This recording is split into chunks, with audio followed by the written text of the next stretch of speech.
ನಮಸ್ಕಾರ. First tube ನ ಮತ್ತೊಂದು ವಿಡಿಯೋಗೆ ಸ್ವಾಗತ. ಸ್ನೇಹಿತರೆ, ಸಿನಿಮಾ ರಂಗ ಅಂದ್ರೆ ಕೇವಲ ನಾವು ತೆರೆಯ ಮೇಲೆ ನೋಡುವಂತಹ ಬಣ್ಣದ ಲೋಕ ಮಾತ್ರವಲ್ಲ. ಆ ಬಣ್ಣದ ಲೋಕದ ಹಿಂದೆ ನೂರಾರು ಪ್ರತಿಭೆಗಳ ಪರಿಶ್ರಮ, ಬೆವರು, ಕಣ್ಣೀರು ಮತ್ತು ಎಲ್ಲದಕ್ಕಿಂತ ಹೆಚ್ಚಾಗಿ ಅವರದ್ದೇ ಆದ ಒಂದು ಅಚಲವಾದ ಸ್ವಾಭಿಮಾನ ಅಡಕವಾಗಿರುತ್ತೆ. ದಕ್ಷಿಣ ಭಾರತ ಸಿನಿಮಾ ಇತಿಹಾಸದ ಸುವರ್ಣ ಯುಗವನ್ನ ಒಮ್ಮೆ ನಾವು ತಿರುವಿ ನೋಡಿದ್ರೆ ಅಲ್ಲಿ ನಮ್ಗೆ ಬೆರಗು ಹುಟ್ಟಿಸುವಂತಹ ಅನೇಕ ಘಟನೆಗಳು ಕಣ್ಣಿಗೆ ರಾಚುತ್ತೆ. ಆ ಕಾಲದಲ್ಲಿ ತಮ್ಮದೇ ಆದ ಒಂದು ಪ್ರತ್ಯೇಕ ಸಾಮ್ರಾಜ್ಯವನ್ನ ಕಟ್ಕೊಂಡು ಮೆರೆದ ಇಬ್ಬರು ಮಹಾನ್ ಸಾಧಕಿಯರ ನಡುವೆ ನಡೆದಂತಹ ಆ ಮುಸುಕಿನ ಗುದ್ದಾಟದ ಕಥೆ ಬಹುತೇಕರಿಗೆ ಇಂದಿಗೂ ಕೂಡ ತಿಳಿದಿಲ್ಲ.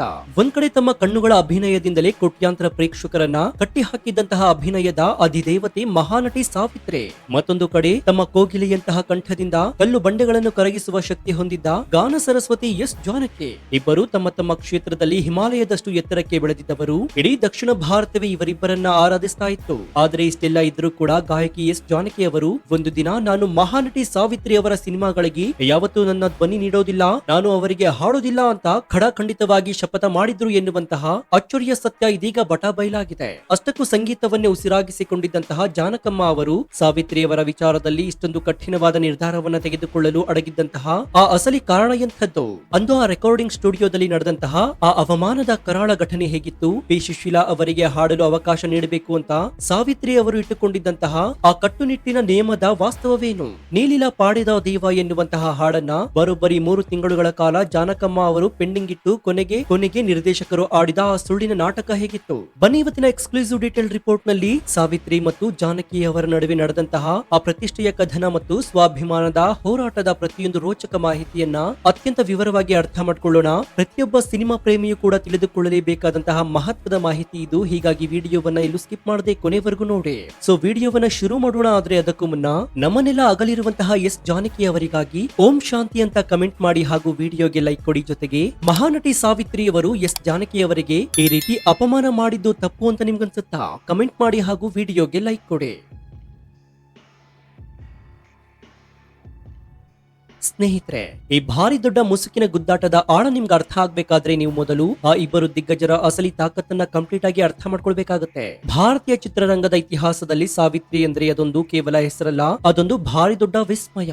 ಅವರ ಸೌಂದರ್ಯ, ಅವರ ಅದ್ಭುತವಾದ ನಟನೆ ಮತ್ತು ಎಲ್ಲದಕ್ಕಿಂತ ಹೆಚ್ಚಾಗಿ ಅವರ ಆ ಮಗುವಿನಂತಹ ಒಳ್ಳೆ ಮನಸ್ಸು ಅವರನ್ನ ದಕ್ಷಿಣ ಭಾರತದ ಪ್ರಶ್ನಾತೀತ ಮಹಾನಟಿಯನ್ನಾಗಿ ಮಾಡಿತು. ಆ ಕಾಲದಲ್ಲಿ ಯಾವುದೇ ಸಿನಿಮಾ ಹಿಟ್ ಆಗ್ಬೇಕಾದ್ರೆ ಅಲ್ಲಿ ಸಾವಿತ್ರಿ ಅವರ ನಟನೆ ಇರಲೇಬೇಕಾಗಿತ್ತು. ಇತ್ತೀಚೆಗೆ ತೆರೆ ಕಂಡಂತಹ ಮಹಾನಟಿ ಎನ್ನುವಂತಹ ಸಿನಿಮಾದ ನಂತರವಂತೂ ಇಂದಿನ ಯುವ ಪೀಳಿಗೆಯು ಸಾವಿತ್ರಿಯವರ ಮೇಲಿನ ಗೌರವ 100 ಪಟ್ಟು ಹೆಚ್ಚಾಗಿದೆ. ಅಂತಹ ಒಬ್ಬ ಲೆಜೆಂಡರಿ ನಟಿಯ ಚಿತ್ರಗಳಿಗೆ ಹಾಡಲು ಅವಕಾಶ ಸಿಗುವುದು ಆ ಕಾಲದ ಗಾಯಕರಿಗೆ ಅಕ್ಷರಶಃ ಒಂದು ಭಾರಿ ದೊಡ್ಡ ಹೆಮ್ಮೆಯ ವಿಚಾರವಾಗಿತ್ತು. ಇನ್ನೊಂದೆಡೆ ಹಿನ್ನೆಲೆ ಗಾಯಕರ ಪ್ರಪಂಚದಲ್ಲಿ ತಮ್ಮದೇ ಆದಂತಹ ಒಂದು ಹೊಸ ಮೈಲುಗಲ್ಲನ್ನ ಸ್ಥಾಪಿಸಿದವರು ಗಾನ ಕೋಗಿಲೆ ಎಸ್ ಜಾನಕಿ ಅವರು. ಅವರು ಬರೋಬ್ಬರಿ 20 ಭಾಷೆಗಳಲ್ಲಿ 50,000ಕ್ಕೂ ಹೆಚ್ಚು ಗೀತೆಗಳಿಗೆ ತಮ್ಮ ಮಧುರವಾದ ಧ್ವನಿಯನ್ನ ನೀಡಿದ್ದಾರೆ. ಅಂಜಲಿ ದೇವಿ, ಸಾವಿತ್ರಿ ಕಾಲದಿಂದ ಹಿಡಿದು ಇಂದಿನ ತಲೆಮಾರಿನ ನಾಯಕಿಯರವರೆಗೂ 3 ತಲೆಮಾರಿನವರೆಗೂ ಕೂಡ ಅವರು ಸತತವಾಗಿ ಹಾಡಿದ್ದಾರೆ. ಜಾನಕಿಯವರು ತೆಲುಗಿನಲ್ಲಿ ಹಾಡಿದರೆ ತೆಲುಗಿನವರು ಇವರು ನಮ್ಮವರು ಅನ್ನುತ್ತಾರೆ, ತಮಿಳಿನಲ್ಲಿ ಹಾಡಿದರೆ ತಮಿಳಿಗರು ನಮ್ಮವರು ಅಂತಾರೆ. ಇನ್ನು ಕನ್ನಡದಲ್ಲಿ ಹಾಡಿದ್ರಂತೂ ಜಾನಕಮ್ಮ ಅವರು ಕನ್ನಡಿಗರ ಮನೆ ಮಗಳಾಗಿ ಬೆಳೆದು ಬಿಟ್ಟಿದ್ದಾರೆ.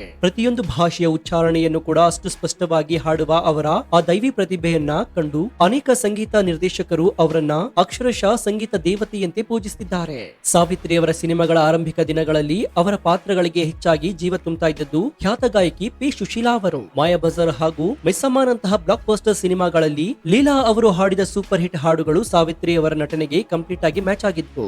ಆದ್ರೆ ಕಾಲ ಕಳೆದಂತೆ ಚಿತ್ರರಂಗದ ಟ್ರೆಂಡ್ ಬದಲಾಯಿತು. ಆ ಸಮಯದಲ್ಲಿ ಮತ್ತೊಬ್ಬ ಲೆಜೆಂಡರಿ ಗಾಯಕಿ ಪಿ ಸುಶೀಲಾ ಅವರು ಎಂಟ್ರಿ ಕೊಡ್ತಾರೆ. ಸುಶೀಲಮ್ಮ ಅವರ ಧ್ವನಿ ಮತ್ತು ಹಾಡುವ ಶೈಲಿ ಸಾವಿತ್ರಿ ಅವರ ಕಣ್ಣಿನ ಅಭಿನಯಕ್ಕೆ ಅತ್ಯಂತ ಪರ್ಫೆಕ್ಟ್ ಆಗಿ ಸೂಟ್ ಆಗ್ತಾ ಇತ್ತು.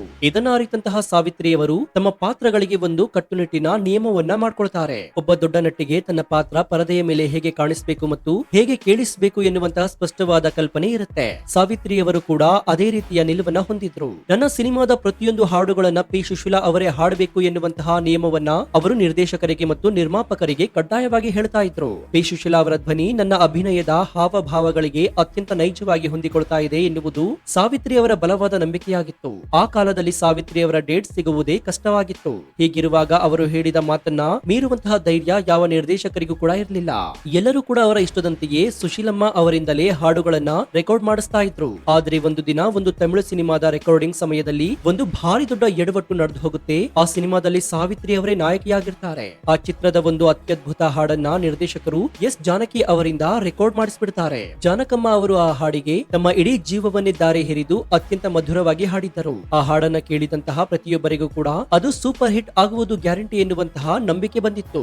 ಆದ್ರೆ ಈ ವಿಚಾರ ಸಾವಿತ್ರಿ ಅವರಿಗೆ ತಿಳಿದ ತಕ್ಷಣ ಅವರು ಆ ಹಾಡನ್ನ ಒಪ್ಪಿಕೊಳ್ಳಲು ಕಂಪ್ಲೀಟ್ ಆಗಿ ನಿರಾಕರಿಸುತ್ತಾರೆ. ಹಾಡು ಎಷ್ಟೇ ಚೆನ್ನಾಗಿದ್ರು ಅದು ಸುಶೀಲಾ ಅವರ ಧ್ವನಿಯಲ್ಲಿಯೇ ಮೂಡಿ ಬರಬೇಕು ಅಂತ ಪಟ್ಟನ್ನ ಹಿಡಿತಾರೆ. ನಿರ್ಮಾಪಕರು ಬೇರೆ ದಾರಿ ಇಲ್ಲದೆ ಜಾನಕಿ ಅವರು ಹಾಡಿದಂತಹ ಆ ಟ್ರ್ಯಾಕ್ ಅನ್ನ ಡಿಲೀಟ್ ಮಾಡಿ ಅದೇ ಹಾಡನ್ನ ಮತ್ತೆ ಪಿ ಸುಶೀಲಾ ಅವರಿಂದ ರೀಟೇಕ್ ಮಾಡಿಸ್ತಾರೆ. ಒಬ್ಬ ಕಲಾವಿದನಿಗೆ ತನ್ನ ಕಲೆಗೆ ಬೆಲೆ ಸಿಗದಿದ್ದಾಗ ಆಗುವ ನೋವಿಗಿಂತ ಬೇರೊಬ್ಬರ ವೈಯಕ್ತಿಕ ಇಷ್ಟಕ್ಕಾಗಿ ತನ್ನ ಕಲೆಯನ್ನ ರಿಜೆಕ್ಟ್ ಮಾಡಿದಾಗ ಆಗುವ ನೋವು ಅಕ್ಷರಶಃ 100 ಪಟ್ಟು ಹೆಚ್ಚಾಗಿರುತ್ತೆ. ತಾನು ಅಷ್ಟು ಕಷ್ಟಪಟ್ಟು ಸುಂದರವಾಗಿ ಹಾಡಿದ ಹಾಡನ್ನ ಕೇವಲ ಸಾವಿತ್ರಿ ಅವರ ಪಟ್ಟು ಹಿಡಿದ ಕಾರಣಕ್ಕಾಗಿ ತೆಗೆದುಹಾಕಲಾಯಿತು ಎನ್ನುವ ವಿಚಾರ ಜಾನಕಮ್ಮ ಅವರ ಮನಸ್ಸಿಗೆ ಭಾರಿ ದೊಡ್ಡ ಆಘಾತವನ್ನ ನೀಡುತ್ತೆ.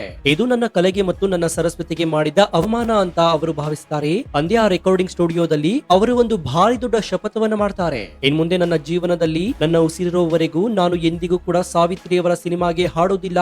ಅವರು ಎಷ್ಟೇ ದೊಡ್ಡ ನಟಿಯಾಗಿರಲಿ ನನ್ನ ಸ್ವಾಭಿಮಾನಕ್ಕಿಂತ ದೊಡ್ಡವರಲ್ಲ ಅಂತ ನಿರ್ಧರಿಸಿ ಆ ಪ್ರಾಜೆಕ್ಟ್ ನಿಂದ ಹೊರಬರ್ತಾರೆ.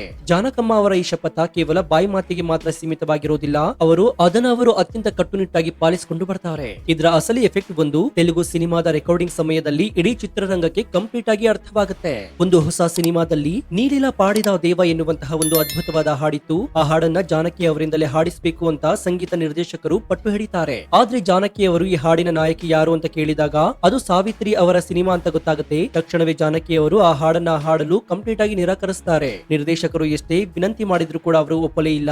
ಆ ಒಂದು ಹಾಡಿಗಾಗಿ ಇಡೀ ಸಿನಿಮಾದ ರೆಕಾರ್ಡಿಂಗ್ ಬರೋಬ್ಬರಿ 3 ತಿಂಗಳುಗಳ ಕಾಲ ಪೆಂಡಿಂಗ್ ಉಳಿಯುತ್ತೆ. 3 ತಿಂಗಳಾದ್ರೂ ಕೂಡ ಜಾನಕಿ ಅವರು ಒಪ್ಪದಿದ್ದಾಗ ನಿರ್ಮಾಪಕರು ಮತ್ತು ನಿರ್ದೇಶಕರು ಒಂದು ಭಾರಿ ದೊಡ್ಡ ಸುಳ್ಳಿನ ನಾಟಕವನ್ನ ಆಡ್ತಾರೆ. ಅವರು ಜಾನಕಿ ಅವರ ಬಳಿ ಹೋಗಿ, ಅಮ್ಮ ನೀವು ಬೇಸರ ಮಾಡ್ಕೊಳ್ಬೇಡಿ, ಆ ಸಿನಿಮಾದಲ್ಲಿ ಸಾವಿತ್ರಿ ಅವರು ನಟಿಸ್ತಾ ಇಲ್ಲ, ಆ ಹಾಡಿನ ಚಿತ್ರಣ ಬೇರೊಬ್ಬ ನಟಿಯ ಮೇಲಿದೆ, ದಯವಿಟ್ಟು ನೀವು ಹಾಡಿ ಕೊಡಿ ಅಂತ ಸುಳ್ಳು ಹೇಳ್ತಾರೆ. ನಿರ್ದೇಶಕರ ಮಾತನ್ನ ನಂಬಿದಂತಹ ಜಾನಕಮ್ಮ ಅವರು ಕೊನೆಗೂ ಸ್ಟುಡಿಯೋಗೆ ಬಂದು ಆ ನೀಲಿಲ ಪಾಡಿದ ದೇವ ಎನ್ನುವಂತಹ ಹಾಡನ್ನ ಅತ್ಯಂತ ಸುಮಧುರವಾಗಿ ಹಾಡ್ಕೊಡ್ತಾರೆ. ಆ ಹಾಡು ರೆಕಾರ್ಡ್ ಆದ ಮೇಲೆ ಅದು ಅಕ್ಷರಶಃ ಸೂಪರ್ ಡೂಪರ್ ಹಿಟ್ ಆಗುತ್ತೆ. ಆದ್ರೆ ಅಸಲಿ ಕಥೆ ಶುರುವಾಗಿದ್ದೇ ಆ ಸಿನಿಮಾ ಬಿಡುಗಡೆಯಾದಾಗ. ಜಾನಕಿ ಅವರು ತಾವು ಹಾಡಿದ ಹಾಡು ಪರದೆಯ ಮೇಲೆ ಹೇಗೆ ಮೂಡಿ ಬಂದಿದೆ ಅಂತ ನೋಡಲು ಹೋದಾಗ ಅವರಿಗೆ ಭಾರಿ ದೊಡ್ಡ ಶಾಕ್ ಆದಿತ್ತು. ಪರದೆಯ ಮೇಲೆ ಆ ಹಾಡಿಗೆ ಹೆಜ್ಜೆ ಹಾಕ್ತಾ ಇದ್ದದ್ದು ಬೇರೆ ಯಾರು ಅಲ್ಲ, ಸಾಕ್ಷಾತ್ ಮಹಾನಟಿ ಸಾವಿತ್ರಿ ಅವರೇ. ನಿರ್ದೇಶಕರು ತಮಗೆ ಸುಳ್ಳು ಹೇಳಿ ಆಡಿಸಿದ್ದಾರೆ ಎನ್ನುವ ಕಟು ಸತ್ಯ ಜಾನಕಮ್ಮ ಅವರಿಗೆ ಅರಿವಾಗುತ್ತೆ. ಆದ್ರೂ ಆ ಹಾಡು ಆಗಲೇ ಜನಪ್ರಿಯವಾಗಿದ್ದರಿಂದ ಅವರು ಆ ವಿಚಾರವನ್ನ ಹೆಚ್ಚು ಬೆಳೆಸಲು ಬಿಡೋದಿಲ್ಲ. ಆದ್ರೆ ತಮ್ಮ ಶಪಥದ ವಿಚಾರದಲ್ಲಿ ತಮಗೆ ಆದಂತಹ ಈ ಮೋಸವನ್ನ ಅವರು ಇತ್ತೀಚಿನ ಒಂದು ಸಂದರ್ಶನದಲ್ಲಿ ಅತ್ಯಂತ ನಗು ವಿವರಿಸಿದ್ರು. ಈ ಇಡೀ ಘಟನೆಯನ್ನ ನಾವು ವಿಶ್ಲೇಷಣೆ ಮಾಡಿದಾಗ ನಮಗೆ ಒಂದು ವಿಚಾರ ಸ್ಪಷ್ಟವಾಗುತ್ತೆ. ಸಾವಿತ್ರಿ ಮತ್ತು ಜಾನಕಿ ಅವರ ನಡುವೆ ಯಾವುದೇ ರೀತಿಯ ವೈಯಕ್ತಿಕ ದ್ವೇಷ ಅಥವಾ ವೈಷಮ್ಯ ಖಂಡಿತ ಇರಲಿಲ್ಲ. ಸಾವಿತ್ರಿ ಅವರು ತಮ್ಮ ಪಾತ್ರದ ಪರ್ಫೆಕ್ಷನ್ ಗಾಗಿ ಸುಶೀಲಾ ಅವರ ಧ್ವನಿಯನ್ನ ಇಷ್ಟಪಡ್ತಾ ಇದ್ರು. ಅದು ಅವರ ವೃತ್ತಿಪರ ಹಕ್ಕು. ಅದೇ ರೀತಿ ಜಾನಕಿ ಅವರು ತಮ್ಮ ಕಲೆಗೆ ಆದಂತಹ ಅವಮಾನವನ್ನ ಸಹಿಸದೆ ಸ್ವಾಭಿಮಾನದಿಂದ ಶಪಥವನ್ನ ಮಾಡಿದ್ರು. ಅದು ಅವರ ವೃತ್ತಿಪರ ಸ್ವಾಭಿಮಾನ.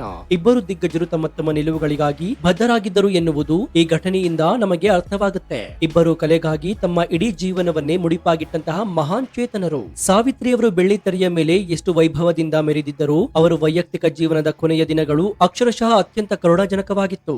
ತಮ್ಮ ಅಪಾರವಾದ ಸಂಪತ್ತನ್ನ ದಾನ ಧರ್ಮಗಳಿಗೆ ಮತ್ತು ನಂಬಿದವರ ಮೋಸಕ್ಕೆ ಕಳೆದುಕೊಂಡು ಅವರು ಆರ್ಥಿಕವಾಗಿ ಕಂಪ್ಲೀಟ್ ಆಗಿ ಕುಸಿದು ಬೀಳ್ತಾರೆ. ತಮ್ಮ ಕಡೆಯ ದಿನಗಳಲ್ಲಿ ಅವರು ಅನುಭವಿಸಿದಂತಹ ಒಂಟಿತನ ಮತ್ತು ಕಷ್ಟಗಳನ್ನ ನೋಡಿದರೆ ಎಂತಹ ಮನುಷ್ಯನಿಗಾದ್ರೂ ಕೂಡ ಕಣ್ಣೀರು ಹಾಕಲೇಬೇಕಾಗುತ್ತೆ. ಕಡೆಗೆ ಕೋಮಾ ಸ್ಥಿತಿಗೆ ತಲುಪಿ ಅವರು ಇಹಲೋಕ ತ್ಯಜಿಸಿದ ಗಳಿಗೆ ಇಡೀ ದಕ್ಷಿಣ ಭಾರತ ಚಿತ್ರರಂಗವನ್ನ ಅನಾಥವನ್ನಾಗಿ ಮಾಡಿತ್ತು. ಅವರು ಭಾರತ ಲೋಕಕ್ಕೆ ಪಯಣ ಬೆಳೆಸಿದ್ರು ಕೂಡ ಅವರು ಬಿಟ್ಟು ಹೋದ ನಟನೆಯ ಹೆಜ್ಜೆ ಗುರುತುಗಳು ಇಂದಿಗೂ ಕೂಡ ಅಮರವಾಗಿದೆ. ಇನ್ನೊಂದೆಡೆ ಎಸ್ ಜಾನಕಿ ಅವರು ಹಿನ್ನೆಲೆ ಗಾಯನದಲ್ಲಿ ಒಂದು ಭಾರಿ ದೊಡ್ಡ ಸಾಮ್ರಾಜ್ಯವನ್ನ ಕಟ್ಟಿದ್ರು. ಸಾವಿತ್ರಿ ಅವರ ಕಾಲದಿಂದ ಶುರುವಾದಂತಹ ಅವರ ಪಯಣ ಇಂದಿನ ಹೊಸ ತಲೆಮಾರಿನ ನಟಿಯರವರೆಗೂ ಕೂಡ ನಿರಂತರವಾಗಿ ಸಾಗಿ ಬಂದಿತ್ತು. ರಾಷ್ಟ್ರ ಪ್ರಶಸ್ತಿಗಳು, ರಾಜ್ಯ ಪ್ರಶಸ್ತಿಗಳು ಮತ್ತು ಅಭಿಮಾನಿಗಳ ಕೋಟಿ ಕೋಟಿ ಪ್ರೀತಿಯನ್ನ ಅವರು ಸಂಪಾದನೆ ಮಾಡಿದ್ರು. ಕೊನೆಗೆ ತಮ್ಮ ವಯೋಸಹಜ ಕಾಯಿಲೆಗಳಿಂದಾಗಿ ಗಾಯನದಿಂದ ನಿವೃತ್ತಿ ಹೊಂದಿ ಇದೀಗ ಅವರು ಕೂಡ ದೇವರ ಪಾದವನ್ನ ಸೇರಿದ್ದಾರೆ. ಮಾಡಿದ್ದಾರೆ. ಇದೀಗ ಈ ಲೋಕದಲ್ಲಿ ಇಲ್ಲದಿದ್ರೂ ಕೂಡ ಅವರ ಕಲೆ ಮಾತ್ರ ಸೂರ್ಯ ಚಂದ್ರ ಇರುವವರೆಗೂ ಕೂಡ ಶಾಶ್ವತವಾಗಿ ಉಳಿಯುತ್ತೆ. ಇಂದಿನ ಯುವ ಕಲಾವಿದರಿಗೆ ಈ ಇಬ್ಬರು ದಿಗ್ಗಜರ ಜೀವನ ಅಕ್ಷರಶಃ ಒಂದು ಭಾರಿ ದೊಡ್ಡ ಪಾಠ ಶಾಲೆಯಾಗಿದೆ. ಒಟ್ಟಾರೆಯಾಗಿ ಹೇಳುವುದಾದ್ರೆ ಸ್ನೇಹಿತರೆ, ಈ ಇಡೀ ಸಿನಿಮೆಯ ವಿದ್ಯಮಾನವನ್ನು ಅವಲೋಕಿಸಿದಾಗ ನಮಗೆ ಅರ್ಥವಾಗುವ ಒಂದು ಕಟು ಸತ್ಯವೆಂದರೆ ಕಲೆ ಎನ್ನುವುದು ವ್ಯಕ್ತಿಗಿಂತಲೂ ಕೂಡ ಯಾವತ್ತಿಗೂ ಕೂಡ ದೊಡ್ಡದು ಅನ್ನೋದು. ಮಹಾನಟಿ ಸಾವಿತ್ರಿ ಅವರು ಸುಶೀಲಮ್ಮ ಅವರ ಧ್ವನಿಗೆ ಪ್ರಾಶಸ್ತ್ಯ ಕೊಟ್ಟದ್ದು ಅವರ ಅಭಿನಯದ ಶ್ರೇಷ್ಠತೆಗಾಗಿ. ಗಾನಕೋಗಿಲೆ ಜಾನಕಿ ಅವರು ಶಪಥ ಮಾಡಿದ್ದು ತಮ್ಮ ಕಲೆಯ ಸ್ವಾಭಿಮಾನಕ್ಕಾಗಿ. ಇವರಿಬ್ಬರ ಈ ಮುಸುಕಿನ ಗುದ್ದಾಟ ದಕ್ಷಿಣ ಭಾರತ ಸಿನಿಮಾ ಇತಿಹಾಸದ ಒಂದು ಅತ್ಯಂತ ರೋಚಕವಾದ ಪುಟವಾಗಿ ಉಳಿಯುತ್ತೆ. ಮಹಾನಟಿ ಸಾವಿತ್ರಿ ಮತ್ತು ಎಸ್ ಜಾನಕಿ ಅವರ ನಡುವಿನ ಈ ರೋಚಕ ಇತಿಹಾಸದ ವಾಸ್ತವ ಚಿತ್ರಣವನ್ನ ಎಲ್ಲರಿಗೆ ತಲುಪುವ ಹಾಗೆ ವಿಡಿಯೋವನ್ನ ನಿಮ್ಮ ವಾಟ್ಸ್ಆಪ್ ಫೇಸ್ಬುಕ್ ಗ್ರೂಪ್ ನಲ್ಲಿ ಮರೆಯದೆ ಶೇರ್ ಮಾಡಿ. ಇದೇ ರೀತಿಯ ನಿಖರವಾದ ಮತ್ತು ವಿಸ್ತೃತವಾದ ಸಿನಿಮಾ ಇತಿಹಾಸ ಮತ್ತು ರೋಚಕ ಮಾಹಿತಿಗಾಗಿ ನಿಮ್ಮ ನೆಚ್ಚಿನ ಫಸ್ಟ್ ಟ್ಯೂಬ್ ಯೂಟ್ಯೂಬ್ ಚಾನಲ್ ಅನ್ನು ಈಗಲೇ ಸಬ್ಸ್ಕ್ರೈಬ್ ಮಾಡಿಕೊಂಡು ಪಕ್ಕದಲ್ಲಿರುವಂತಹ ಬೆಲ್ ಐಕಾನ್ ಅನ್ನು ಪ್ರೆಸ್ ಮಾಡಿ. ಇದರಿಂದ ನಾವು ಹಾಕುವ ಹೊಸ ವಿಡಿಯೋಗಳ ನೋಟಿಫಿಕೇಶನ್ ಮೊದಲು ನಿಮಗೆ ಸಿಗುತ್ತೆ. ಮತ್ತೊಂದು ಕುತೂಹಲಕಾರಿ ವಿಡಿಯೋದೊಂದಿಗೆ ನಿಮ್ಮನ್ನ ಭೇಟಿ ಆಗ್ತೀನಿ. ಅಲ್ಲಿಯವರೆಗೂ ಎಚ್ಚರದಿಂದ ಇರಿ. ದೇಶ ವಿದೇಶದ ಆಗು ಹೋಗುಗಳನ್ನ ಗಮನಿಸ್ತಾನೆ ಇರಿ. ಇದಾಗಿತ್ತು ಈ ಕ್ಷಣದ ವಿಶೇಷ. ನೋಡ್ತಾ ಇರಿ ಫಸ್ಟ್ ಟ್ಯೂಬ್ ಕನ್ನಡ. ಧನ್ಯವಾದ.